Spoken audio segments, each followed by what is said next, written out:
I've only been working a month at this job, and it's already been the worst experience I've ever had in a working environment. My manager is a complete prick. My pay is minuscule, and dealing with customers is obnoxious. I should have tried in school. The saying, reap what you sow, has never been more apparent than it is now. Thing about high school that I always took for granted. At least you got to see people and talk to them every day. And you never got that true feeling of loneliness. It's only when you go out into the real world and live on your own that you begin to realize how alone you truly are. My life consists of living in an apartment, smoking and selling bud, and playing PUBG until I finally have to get off my ass and work at 7/11. I recently got moved to the night shift, and at night, usually there are very few people who show up. It's always the same characters, the guy working late and getting a coffee, the high school kids attempting to buy vapes and cigarettes underage, and the stoned guy buying chips. Usually I just put on a podcast on my phone and drown it all out. This guy came in a couple days ago while I was sitting down with my headphones in. I was listening to the No Sleep podcast, and I look outside the glass door to see this guy in a business suit staring inside the 7 divided by 11 inches, the middle of street. I looked at him for a little bit, just me and him making eye contact, and then I sat down and passed him off as some idiot high out of his mind, or some teenager doing a stupid prank. Guy came in, and after a minute of looking around the place, just started talking to himself. The guy sounded like he was doing some infomercial or something. He would say things like, "Have you ever felt nauseous, anxious, scared? It's 3 inches the morning and you're scared to run. But don't be afraid. There's an easy solution. There's never been a better time to try this new amazing product. It gives you the quick and easy way to not feel scared. Hello, my name is Jack Conway, and I've been with this company for years. Let me tell you, this product is one of the best I've ever had. If you are listening, please call now at 1-800. If you call now, you can get an extra 12% off. Please call now at 1-800. If you call in the next 15 minutes, we'll send you a free..." He just kept going on like this until finally I interrupted him and said, "Excuse me, are you okay?" He just stared at me and kept saying the phone number. I finally had enough and called it. What happened fucked me up for life.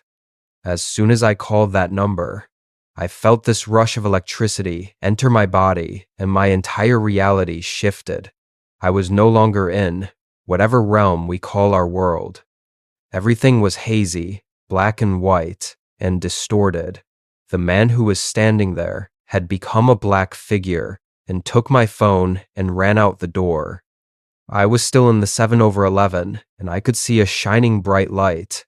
It was like a fever dream as I left and walked around outside. The sky was gray with black clouds. I could see it was daytime, and I ran around town trying to find someone to talk to. The streets were empty, no cars, no people, and it was absolute silence. I was panicking, and I had no idea where I was. I saw the black figure in the distance. It was the outline of a person, and I screamed out to him. The guy shifted his body slightly and remained motionless. I began to run towards him, but with every step closer, he seemed farther away. I've never done shrooms, LSD, or any type of psychedelic drug, but if I ever had a bad trip, this is what I imagine it would be like. After what seemed like forever, the man finally moved and ran into a house. The door was wide open, and I went into it. It seemed like somebody's home, and as I ran up the stairs, I could see doors start to open. I could feel something pulling at my arm and trying to drag me down. Finally, I got into the room of the figure. It turned around, and we just stared at each other for a second. The figure walked up to me, and out of nowhere, it started strangling me to the floor. It knocked over a lamp next to me, and with all my power, I took the lamp and jabbed the figure on the side of the head. I kept beating it until it was finally unconscious. I could hear distorted voices screaming, and suddenly, I found my phone on the floor out of battery. I ran back to the 7/11 to charge it. I dialed in the number I had called before. When I dialed the number, I was back in our reality, with the man gone. One thing was off. For some reason, I had blood on my hands. I sprinted over to the security footage to see what had happened. When I saw what happened, I shit myself. I was put in a dreamlike state, and the man had taken my phone and sprinted out, and I shortly followed. I left the 7/11 at 4 a.m., and as I was driving home, I noticed one of the houses had police and ambulances, the same one I had entered before. I'm fucked. I went home and got all my necessities and skipped town. I'm currently a fugitive. I don't know what the fuck happened or who I did that to, but I'm not going back. I received a text from that number days later with a video of me entering the house with a text reading, "We saw what you did. We need a new host. Send this number to another person or we will release the video." So I thought, where would be the best place to post a number that people would most certainly call, as long as it had some context behind it? To whoever is next, I'm sorry, but this was your doing, and I feel no guilt if this is what you choose to do. Having to spend your nights awake and your days asleep is not made for everyone. This hasn't been a problem for me as a kid, since I never managed to fall asleep at night and ended up sleeping during class. I lost count of how many times I woke up to my teacher shouting my name and my classmates staring at me. When I turned 16, I had to start thinking about what career I wanted to pursue. Because I usually am wide awake at night, I figured I could become a security guard who works the night shift. I look intimidating as I am tall and often go to the gym, so my sole appearance would tell people not to try and mess with me, although in fact, I'm not as tough and strong as I look. That being said, it appears my experience in the field has led me to quite a unique job opportunity. My boss approached me and asked if I was interested in guarding a hospital for 3 days. He mentioned the job would pay exceptionally well compared to my previous jobs, as it requires experience and a trustworthy person. The opportunity of working in a hospital has not yet been offered to me during my time working here, and it seemed like quite the challenge. If I managed to fulfill the job as expected, it might also result in a salary increase. I accepted the offer wholeheartedly, as declining would be foolish. I remember my boss looking relieved upon hearing my response. Supposedly, he struggled to find any other security guards willing to take on the job. "You will start next week on Thursday. Make sure to be there before 10 p.m., he said, shaking my hand. I shook his hand with a huge smile on my face. Aesthetic to get started. "You bet, sir." In the days leading up to the assignment, I guarded a few uneventful shifts at various places, such as a university and a McDonald's. I was happy, however, when the day of the unique opportunity arrived. Not wanting to be late, I drove to the hospital around 8 p.m. It's only a 30-minute ride, but you never know what might happen. I also figured getting to know the place wasn't such a bad idea. I mean, how am I supposed to guard a building I don't know the layout of? I didn't want to screw this up, as it pays me 3x what I usually make. It was surprisingly busy on the road, which led me to arrive at the hospital around 8:40 p.m. I got out of my car and made my way to the front door. The building seemed medieval, as it was made from bricks and had this Romanesque charm. The building wasn't big. In fact, it's rather small. From the outside, it seemed the building has 3 floors with short hallways. I pushed the front door open and greeted the lady at the counter. Her smile radiated a welcoming, soothing feeling, easing me of any nerves in an instant. "Hello, I believe I was hired for the night shift at this hospital. I'm a bit early, though. I was supposed to start 10 p.m. "What's your name, darling?" she asked, maintaining her inviting smile. I'm Jake, I replied confidently. She started typing on the PC in front of her, seemingly checking whether I was speaking the truth. I mean, you never can be too sure. Some crazy people would pretend to be a night shift security guard. Is your boss Michael? Yes, ma'am. All right. One of the other security guards will be here shortly to explain the procedures. Would you like a cup of coffee in the meantime? I would love a cup of coffee. Could it be black? I asked with a grateful face. She chuckled and left to get me my coffee. A few minutes later, she returned with a cup of coffee. It tasted amazing, unlike I've tasted before. Everything seemed to fall right in line because a security guard approached me right as I finished my coffee. The security guard looked at me with skeptical eyes, judging my appearance before saying, "You must be the security guard, huh?" I didn't expect someone so young to show up for the job, but that doesn't matter if you do as I say. I got out of my chair and held out my hand to shake his hand. Nice to meet you, sir. I assume you will be showing me around? I asked confidently. I was always taught that it's important to look confident, even though you might not feel confident, as it leaves a positive impression on the people you work for. However, the security guard in front of me, 6'7" and quite the physique, made it difficult for me to not feel intimidated. Follow me, he ordered. I followed him, and we made our way to the security room. He proceeded to show me how the cameras operate and gave me a tour around the building. He told me some basic security rules, which I've heard too many times. Oh, there's one last thing, he mentioned as he was leaving. You see that paper on the desk? Read it. It contains a list of rules that you must follow. If you don't, we'll know. I hope you are professional enough to take them seriously and follow them, no matter how bizarre they might seem. I looked at him dumbfounded, but swiftly regained my composure and assured him I would follow the rules. Good luck, kid, he said as he left the room. I watched him leave, as the clock positioned above the door told me that it was 9:30 p.m., which meant I had 30 more minutes before my shift officially started. The paper stated a total of 7 rules. Rule 1.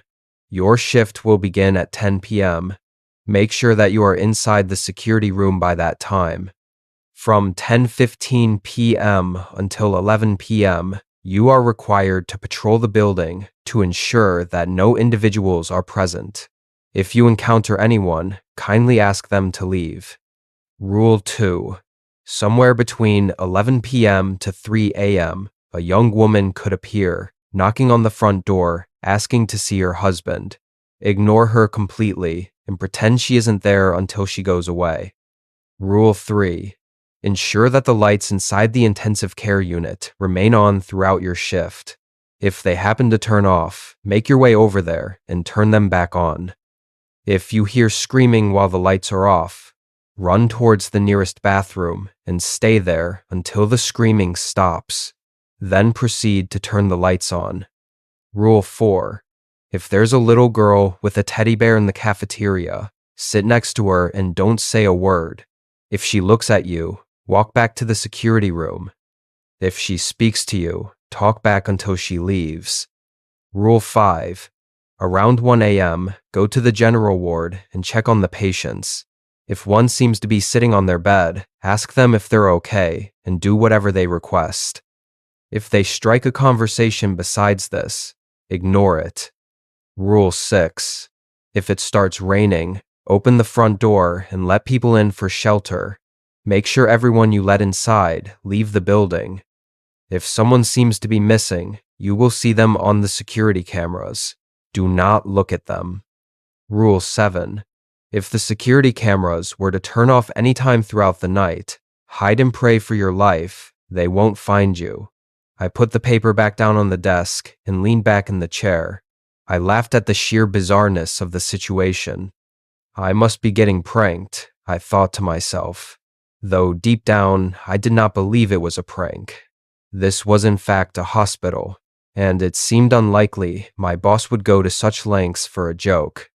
Perhaps this was his way of seeing how much he could trust me, to see if I would follow such foolish rules. I reread the rules once again to make sure I understood them. I sure as hell was going to show my boss that he can count on me. The clock struck 10 p.m., and I turned my attention to the security cameras. With not much happening on the security cameras, and only having 15 minutes until I was supposed to patrol, I felt my attention slowly falling towards my phone, the best way to waste your time. Spending time looking at memes and stupid internet news sure does go by quickly. It felt like I barely had spent time on my phone, yet it was already 10:15 p.m. I left my cozy chair, stretched my legs, and made my way out of the security room. I figured that starting at the highest floor and descending my way down would be the best course of action, so I made my way to the highest floor. Thankfully, there was an elevator, so I did not have to bother using the stairs. I made my way up the highest floor and started checking all the rooms, hallways, and even the bathrooms. As I expected, nothing special happened. The thing about working the night shift as a security guard is mostly that someone must be at the location in case something happens. However, this does not mean anything will happen, making it a boring, easy way to earn money. On top of that, I get to grab coffee and snacks whenever I want. No one seemed to be on the third floor, so I decided to descend to the second floor of the building. After patrolling the second floor, I reached the conclusion I had set for myself beforehand, nothing special. I grabbed my phone to check the time and see if I needed to hurry.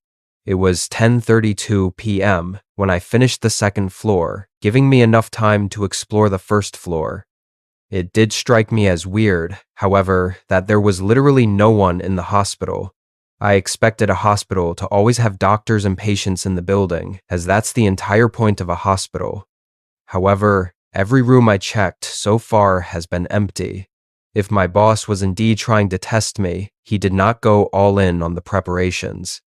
Despite that, I proceeded to the first floor, which contained the intensive care unit, security room, front door, and cafeteria.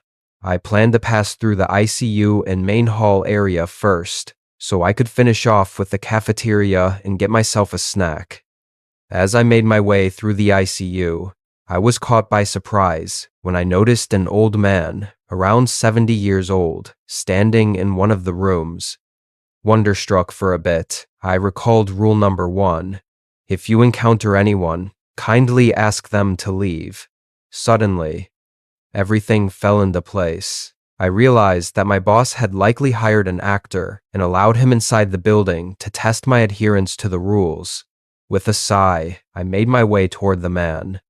"Excuse me, sir. You are not supposed to be here at this time. I would like to kindly ask you to leave," I firmly asserted to the old man. The old man looked at me without saying a word, appearing confused by what I had told him. "Sir, I would kindly like to ask you to leave," I repeated. He nodded his head in agreement and followed me out of the building. "Have a good night, sir," I told him as he walked away. Right before he completely vanished into the darkness, the old man unexpectedly spoke. "Be careful of the surgeon." What did he mean by that? I quickly realized my boss must have told him to say that to scare me, so I quickly disregarded it. I continued my patrol around the floor. No one else seemed to be on the first floor, so I grabbed another cup of coffee and a croissant from the cafeteria. As it was 10:53 p.m., I made my way back to the security room. Once inside, I leaned back in my chair and played some games on my phone, confident no one was in the building and I had nothing to worry about. After playing games on my phone for a while and finally checking the time, I was surprised to see it was nearly 12 a.m. I had spent over an hour playing games on my phone. I shifted my attention to the security cameras, scanning for any anomalies. My heart skipped a beat as I noticed the lights of the ICU were switched off. I cursed at myself for not paying attention, as I had no idea how long the lights had been switched off, and the rules stated to turn them on as soon as possible. I got out of the security room to turn on the lights. As I walked towards the ICU, I froze in my steps. The sound of people screaming was deafening. I was baffled by the situation, unsure if my boss would have gone this far just to see how far I would follow the rules. The agony in the screams was noticeable and raised my anxiety. That's when I heard a door open and close, followed by footsteps making their way towards my location. Without hesitation, I bolted to the bathroom on the first floor and locked myself in one of the toilets. I tried to gather my composure and make sense of the situation I found myself in. I couldn't seem to understand how it was possible for anyone to even be in the building. Their screams of agony felt so realistic that it left no room to think this was staged by my boss. Those screams were real. Before I could fully reclaim my composure, the bathroom door swung open and the same footsteps I heard before walked inside. I tried to stay as silent as possible, not knowing if the person had a weapon. For a second, the silence was deafening, until the person started whispering a song to himself. "Welcome to the hospital. Welcome to the hospital. You can come, but you can't go. Welcome to the hospital. Welcome to the hospital," he murmured as he knocked on the doors of every bathroom stall. I jumped when he knocked on mine, the sound noticeably louder than with the others. Through the gap beneath the door, I could see his feet on the other side, completely motionless. "Is anyone there?" he said with a deranged tone. "Open up, don't be shy," he continued. My heart pounded in my chest as I held on to the silence. I remained frozen, praying he would soon leave me alone so I could get the hell out of here.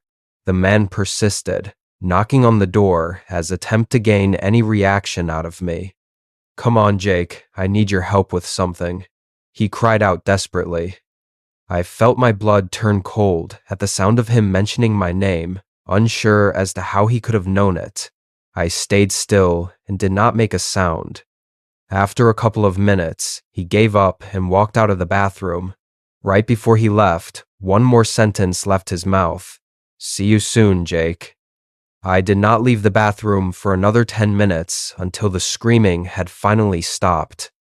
I unlocked the bathroom stall I was in and slowly opened the door that led towards the main hall, making sure no one was in sight. I exited the bathroom and slowly made my way to the ICU to turn the lights back on. Right after I turned the lights on, I ran towards the security room as it suddenly felt like the only safe place in the building. As I let myself fall into the cozy chair, I looked at the time displayed on my phone, which indicated 12:51 a.m. Still full of adrenaline of what had just happened, I quickly reread all the rules to see if I had acted the way I was supposed to. Thankfully, that was the case.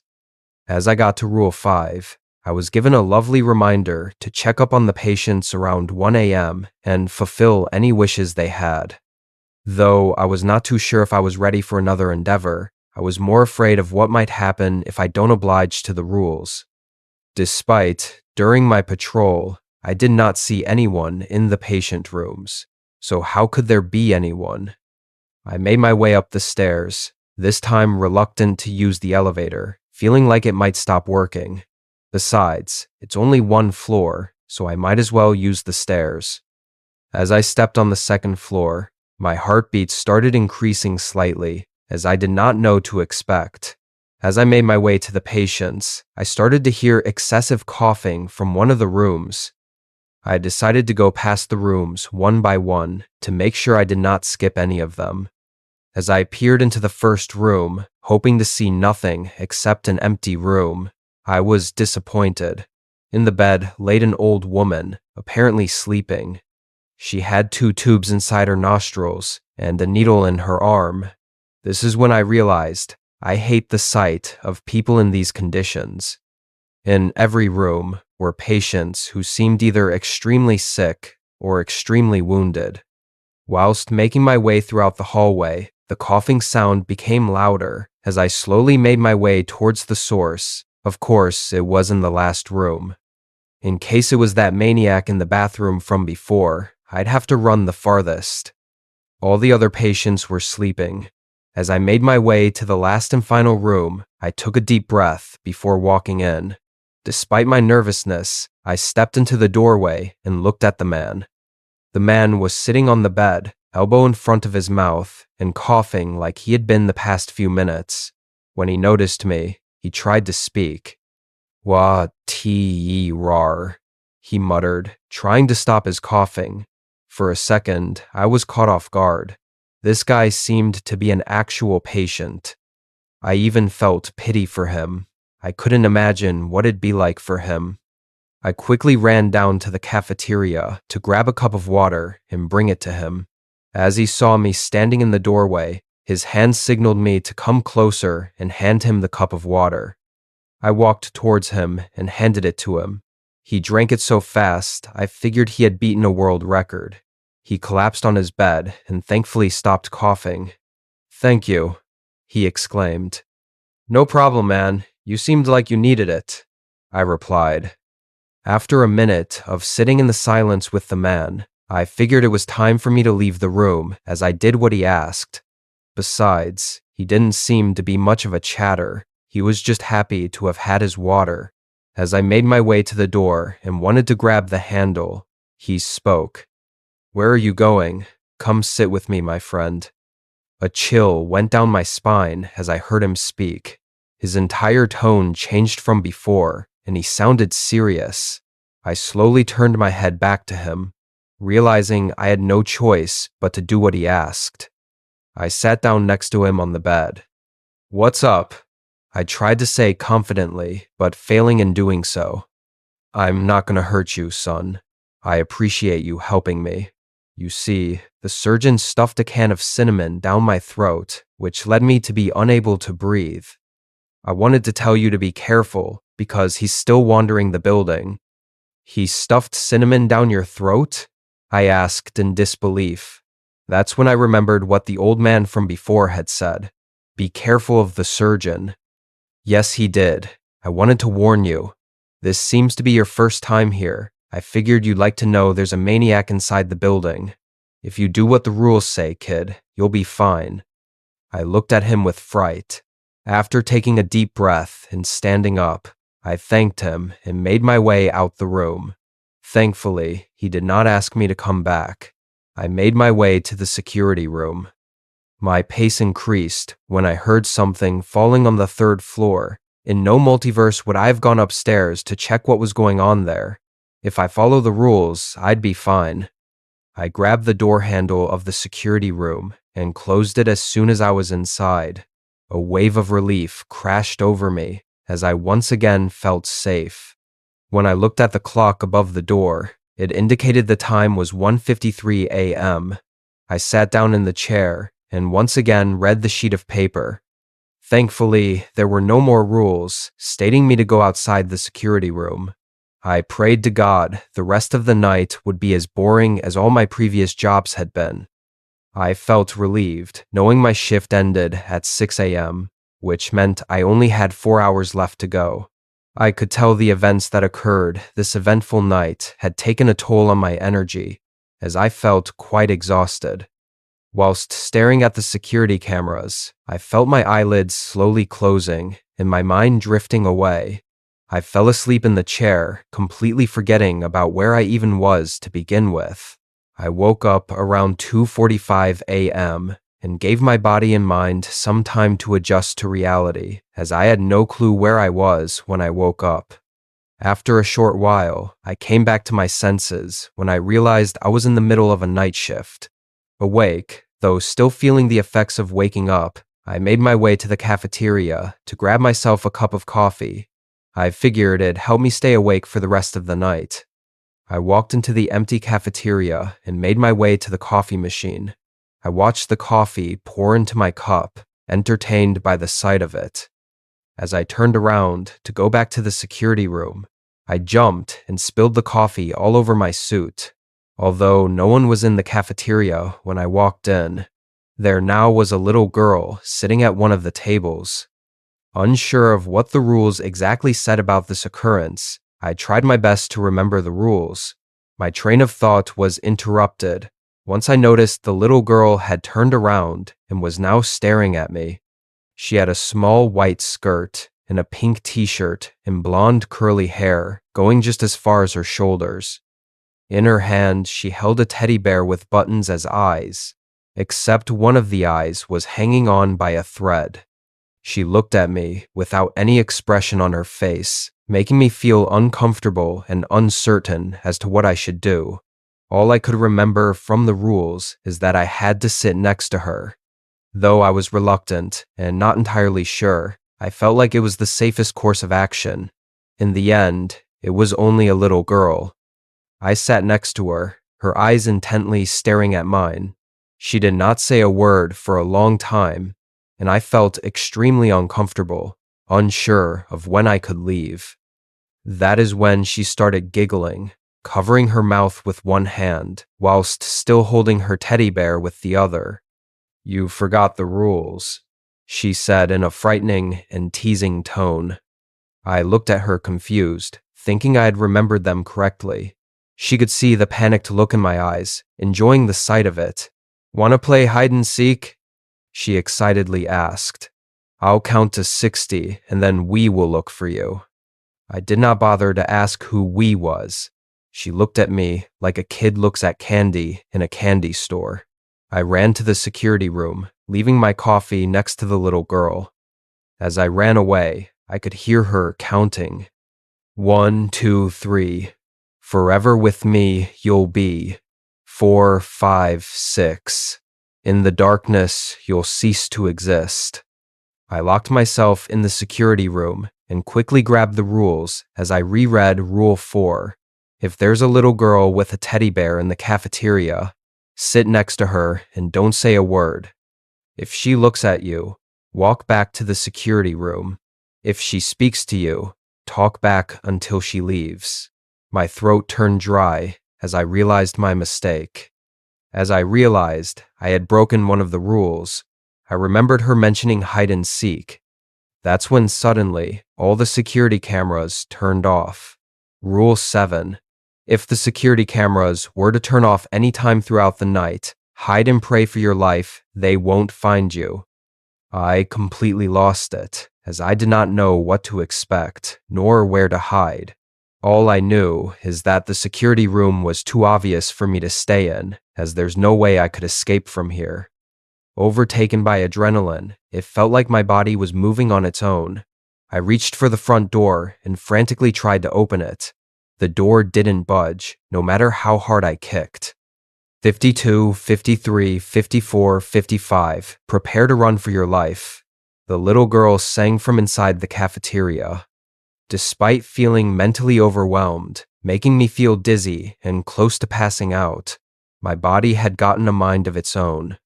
I ran up the stairs to the second floor, to the room of the patient I had given a cup of water. I opened the door to his room, only to see he was no longer there. That did not matter to me at that point, however, as I just wanted to find a proper hiding spot. By the time I was inside the room, I could already hear the little girl frantically laughing and singing as she had counted to 60. Unsure of how long I had left before she would be coming to this room, I decided I had to hide as soon as possible. I looked around the room for any suitable hiding spots, but there seemed to be none. The best option I seemed to have was to get inside the ceiling, as it was made from plates that could be pushed up. I stood on the bed to get closer to the ceiling and hopefully pull myself up. I accidentally kicked the photo from the nightstand next to the bed.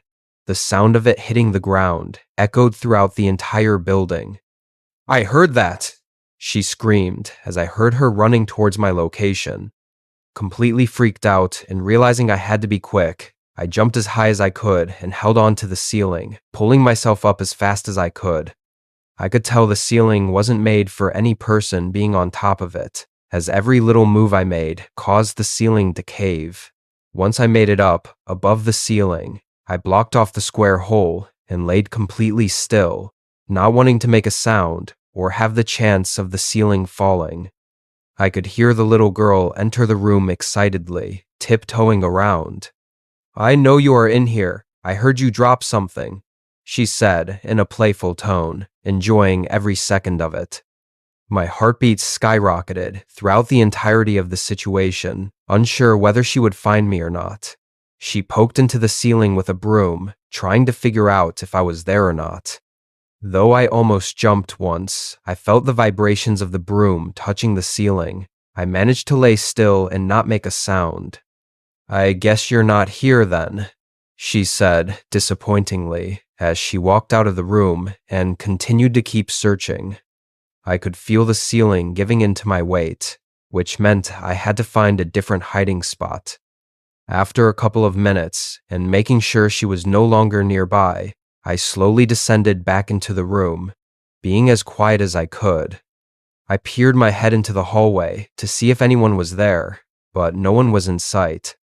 I made my way through the hallway with the smallest steps I could make, flinching at every sound I heard. I figured I should hide on the first floor, since she had already checked the entire floor already. Though I did not know exactly where she was, I figured she would be upstairs. I slowly made my way downstairs, making sure no one was there. As I heard her shoes touching the floor above me, I knew I was safe to walk on the first floor for a while. This seemed to be a horrible conclusion, because the moment I turned the corner, I could see the silhouette of a man standing near the ICU. I could see his face turned to me. I quickly jumped behind the wall, hoping he had not seen me. "What is a patient of mine doing out of his room so late?" the man asked. Realizing I did not have long before he would be here, I had two options. My first option was to go back upstairs and hope I would not encounter the girl, and maybe find a hiding spot there. The second option was to run to the bathroom once again, in hopes I'd be safe there. I didn't like either of those options, as I felt either of them would lead to me getting caught. Though I did not feel like I had the time to go back upstairs at all, I quickly ran towards the bathroom. Right before I wanted to enter the bathroom, I noticed the janitor's closet right underneath the stairs. Feeling like it's my best chance of survival, I opened the door and hid myself behind a container and a pile of trash bags. "Come on now, I need to inspect your organs," the man proclaimed as I heard him open the bathroom door. His voice sounded familiar, but at first I did not seem to understand why. That was until he finished searching the bathroom. "You were smart enough to hide somewhere else this time. I'm impressed you are not as stupid as you look," he said as I realized who he was. The guy sounded exactly like the maniac I had encountered before. My blood froze to the fact that he knew where I was all along. He opened the janitor closet and looked around for a bit, but decided it was too small for someone to hide in, so he closed it soon after, leaving me in utter darkness, horrified to do anything. I stayed in there for the rest of the night, not getting out until I knew it was completely safe. I could hear a drill, followed by a man screaming in agony. The man, who I assumed was the surgeon, laughed maniacally. I grabbed my phone to see how long I had left until the nightmare was over. 5:45 a.m. Only 15 minutes left until the staff of the hospital would come in for their daily shift. I just had to hold on for a little bit longer. I ended up falling asleep in the closet, feeling completely hopeless and defeated, exhausted from the night I had witnessed. I was woken up by a kind old man who seemed to be the janitor, who seemed surprised to see a security guard hiding behind his equipment. "Rough night?" he asked, though he knew the answer based on my expression. "It's over. You can come out now."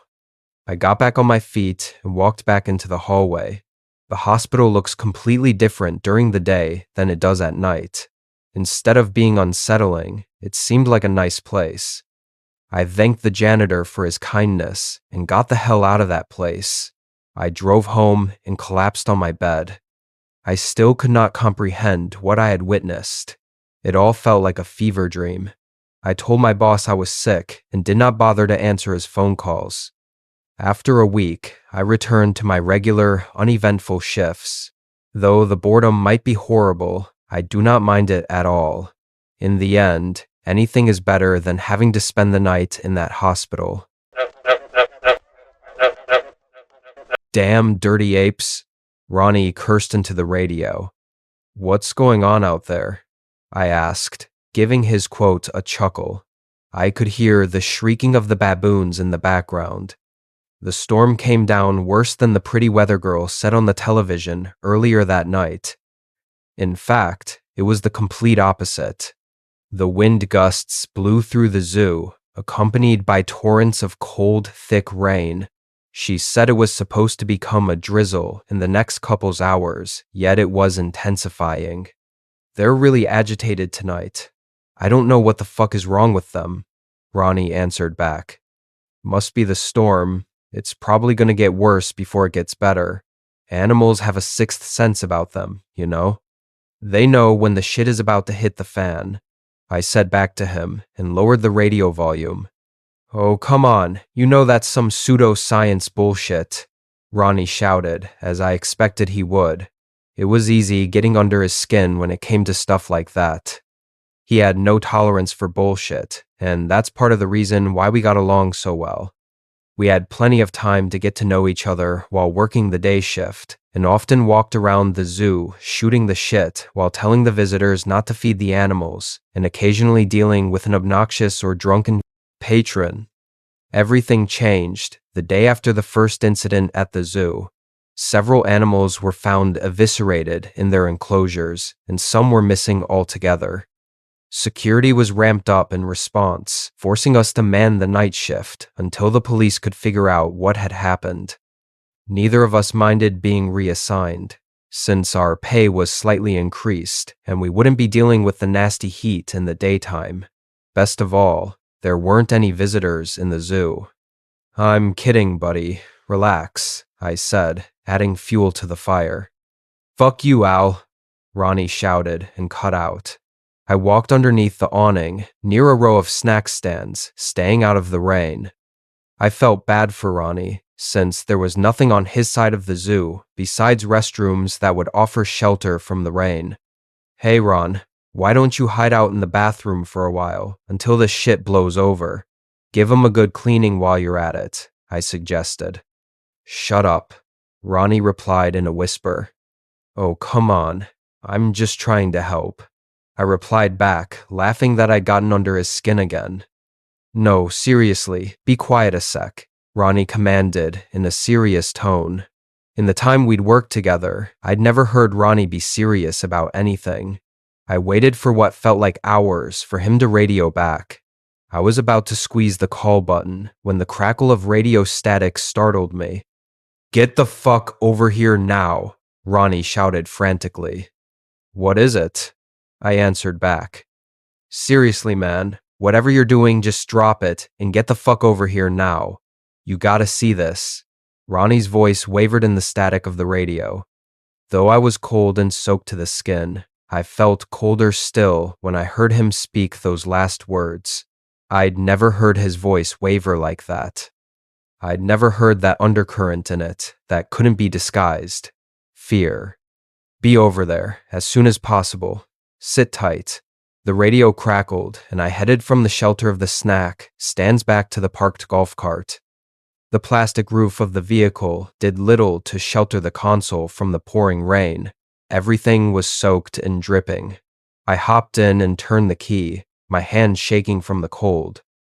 I buzzed away in the silent vehicle along the black pavement of the zoo paths toward the primate enclosures where Ronnie awaited. The grounds were empty and quiet, much too quiet. Why in God's name did we have to work on a night like tonight? Why couldn't we just stay in the office until this shit blew over? And now this nonsense with the apes.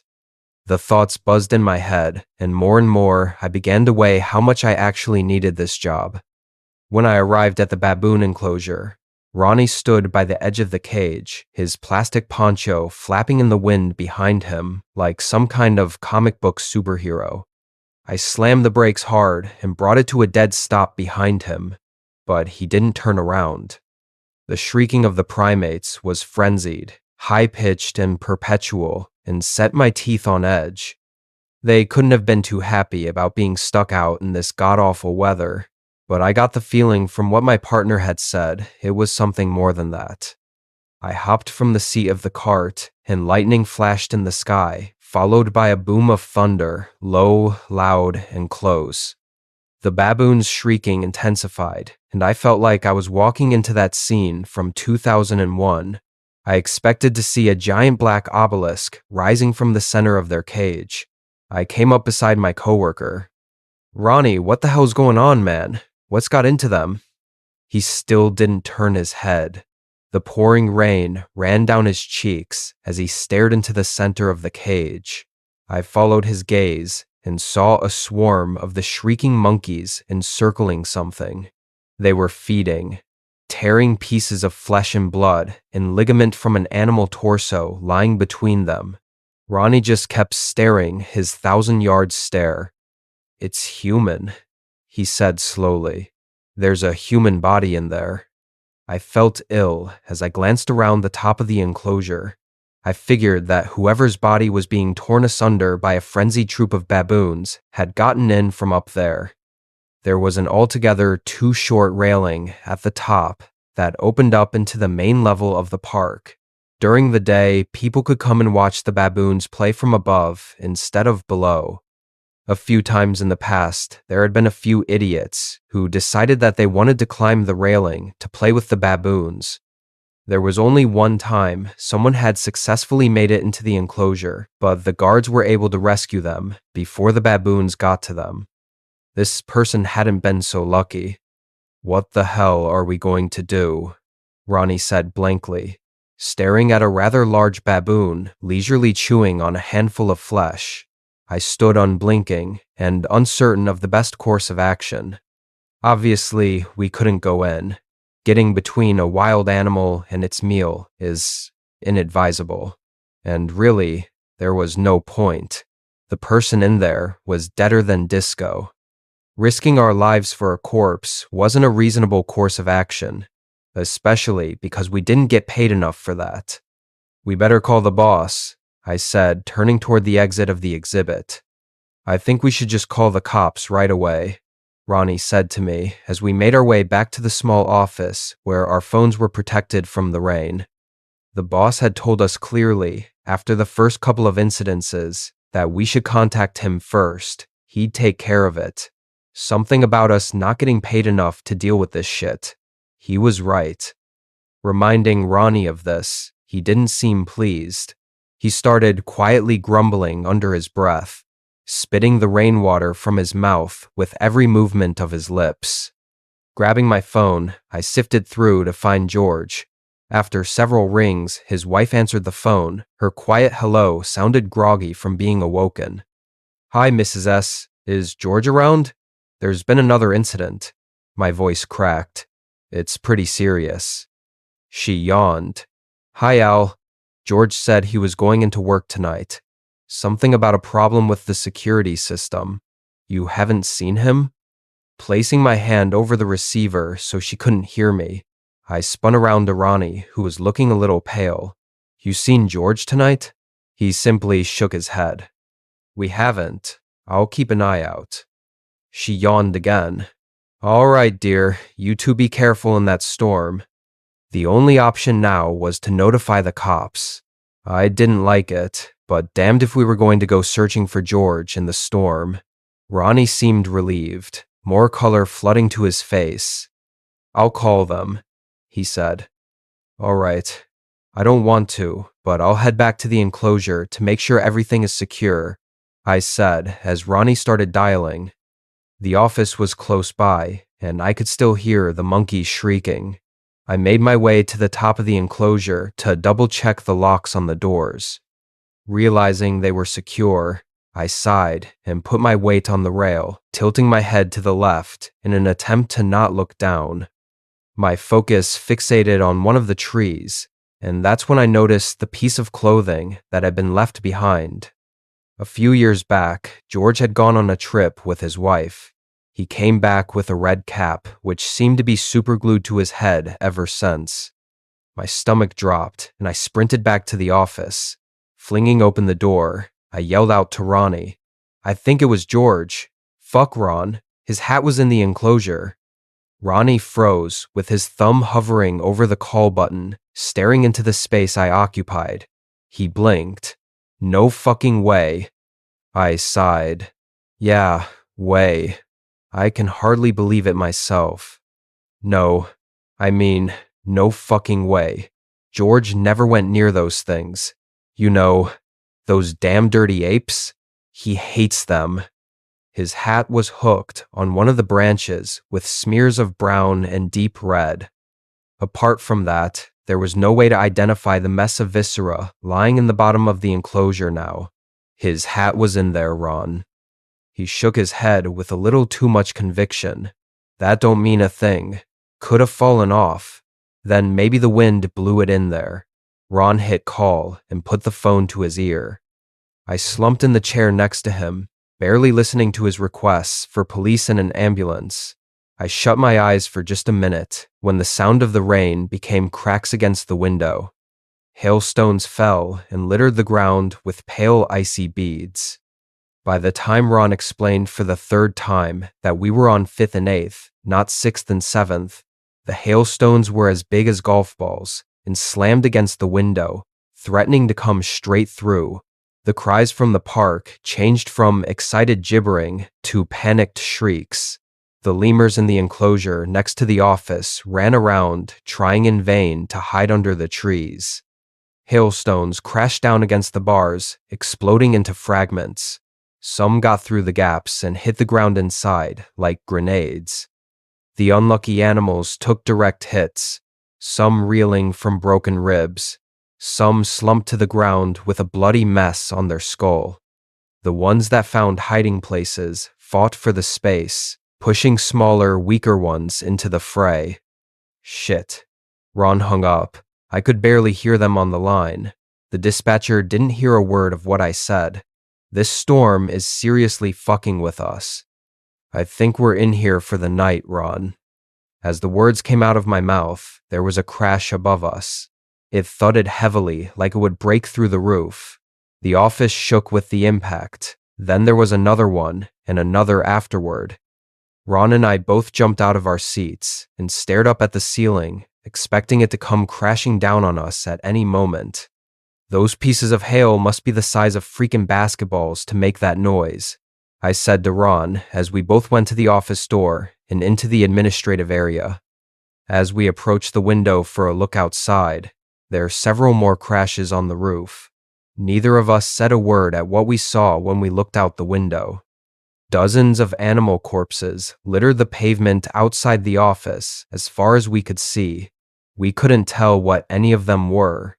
Each corpse was a tangled mess of flesh and viscera. Broken bones ripped through skin and fur. They looked just like George's body in the baboon enclosure. Ron put his head down and puked. I was too in shock to do anything else but stare ahead and watch as animals continued to fall from the sky. It's fucking raining all creatures great and small of God's green earth. Ron looked up at me, his face pale, and wiped the vomit from the edge of his mouth with his hand. He stared at me incredulously. The pounding on the roof continued above us, a continual thump, thump, thump. I stared out the window and watched the rain of animal corpses hitting the pavement. Body after body rained from the sky with the hail. Giant fleshy sacks of muscle and blood, and grizzled guts exploding against the hard wet surface of the zoo asphalt and splattered everywhere. I'm worried the roof is gonna come in, Ronnie said. His eyes were wild. This is some end-time shit we're dealing with right now, man. His proclamations were cut short by a sound coming from outside. It was a viscous, bone-rattling, monstrous squawk that was deeper and louder than any boom of thunder I'd ever had. What the fuck was that? I said. We need to get out of here. No, Ronnie yelled. What the fuck's got into you, man? It's fucking raining animals outside. I didn't care. I ran for the door and burst out into the cold insanity that was the storm. It was a wasteland of carnage. Animal bodies strewn everywhere, and the unrelenting hail and wind pounded me. Then I heard it again. That animal sound, that scream, shaking me to the core and making a chill run up my spine. Ow! Ronnie yelled from behind and tackled me. We fell to the tarmac, and I looked just in time to see a giant hulking gorilla drop like a stone and explode into a puddle of gore right where we had been standing. Holy shit! I yelled over the thump thump thump of bodies hitting the pavement everywhere around us. Thanks, man. Ronnie was frozen above me, staring up into the sky. Ronnie? I followed Ronnie's gaze. At first, I thought he was staring at the storm. Then lightning flashed, and I saw what he was looking at. It was only for a moment, but whatever I saw was huge, flying on massive wings. Now that I knew it was there, I could see it, turning round and round in the sky. It was circling the mess of meat that had just splattered behind us. I glanced down at myself and realized that Ronnie and I were covered in the gore too. Ronnie, I choked out, trying to remain calm. Ronnie, we have to get back inside. Ronnie still had his eyes glued to the sky. He was whimpering prayers to whatever deity he worshipped. Ronnie, damn it! I stood up and grabbed his arm and began yanking him towards the building. We need to get back inside now. I heard the creature getting closer, the wings shaking the air, warning that death was only a few yards away. I could feel the beating of the wings and the shifting of the air. It squawked again, and I dropped Ronnie's arm to cover my ears. I looked at Ronnie again. He'd finally come around and was standing. The squawk seemed to shake him loose from his paralysis. I took that chance to bolt for the door. Hurry up! I shouted to Ronnie while he was still making his way back into the building. He slipped on the gore that covered the ground, almost falling over, but regained his balance as he bolted towards the door. A flash of lightning lit up the sky, and then there was the crash of thunder a moment later. Ronnie's eyes widened into pure terror. Another powerful squawk ripped across the air, making my eardrums feel as if they were going to burst. Whatever it was that he saw gave him a second wind, and he quickly made it back inside. I slammed the door shut behind him and twisted the lock into place. The door started to shake a second later, as if a group of people were hitting it with hammers. The sound of wood splintering ran out through the office, and an ear-piercing squawk filled my soul with fear. I had no time to think as the window next to the door shattered and something flew into the administrative room. The impact must have dazed it as it fluttered around on the ground, trying to regain its composure. I felt a tug on my arm, and Ronnie dragged me away into the security room. Did you see that shit? I shouted, knowing damned well that Ronnie had seen it. There were 1,000,001 questions on my mind. My adrenaline rush wouldn't allow me to formulate the words that I was trying to say. I was hoping he would have some sort of an answer that would put my mind to ease as to what that creature was. The sky, it's full of them, Ronnie replied through chattering teeth. I couldn't tell if it was from being cold or from fear. I only saw the huge one and the one in the office, I said back, confused. I saw them all when the lightning flashed. They're circling above us, hundreds of them, Ronnie explained. A cold shiver went up my spine. Ronnie sat down on a chair and put his palms to his face. He wiped away the blood that was getting into his eyes. I did the same, hoping to remove whatever I had on my face as well. Coco, Ronnie said, as if figuring out the answer to all our questions in life. What about Coco? I replied. Dude, that was Coco that splattered in front of us on the pavement, Ronnie answered with wide eyes, nodding his head in a daze. Yeah, there were a lot of animals out there. The whole fucking zoo is splattered outside, I replied, still not understanding where he was going with it. Coco is a 300-pound gorilla, Ronnie said, looking at me like I was an idiot. I really don't know how that fun fact helps us right now, I said, feeling irritated. Whatever the fuck it was that dropped him from the sky has to be about the size of a goddamned bus to have done that. Ronnie shouted at me while tossing the chair to the side and pacing around the room. He opened the desk drawers and ransacked them until he found a can of mace and tossed it at me. "So what do we do now?" I asked, hoping to calm him down. "We barricade the door, hunker down, and hope to God that they don't break through," Ronnie replied, while turning over the desk and pushing it against the door. I started to search the room for something else to add to our makeshift barrier and found nothing. We took our chairs and placed them against the door, too. We both sat there, listening to the thump thump thump and muffled squawks between the rumbles of thunder. "Ow, wake up," Ronnie said, shaking me out of my slumber. I didn't realize that I had fallen asleep. Between the sound of thunder and squawks, I didn't think I'd ever get to sleep, but my exhaustion must have won out at some point in the night. "What's going on?" I asked, wiping the sleep away from my eyes. The whites of Ronnie's eyes were bloodshot, and there were bags under his eyes. He must have stayed awake the entire night. "It's morning. The storm is gone. There hasn't been a thump on the roof in hours.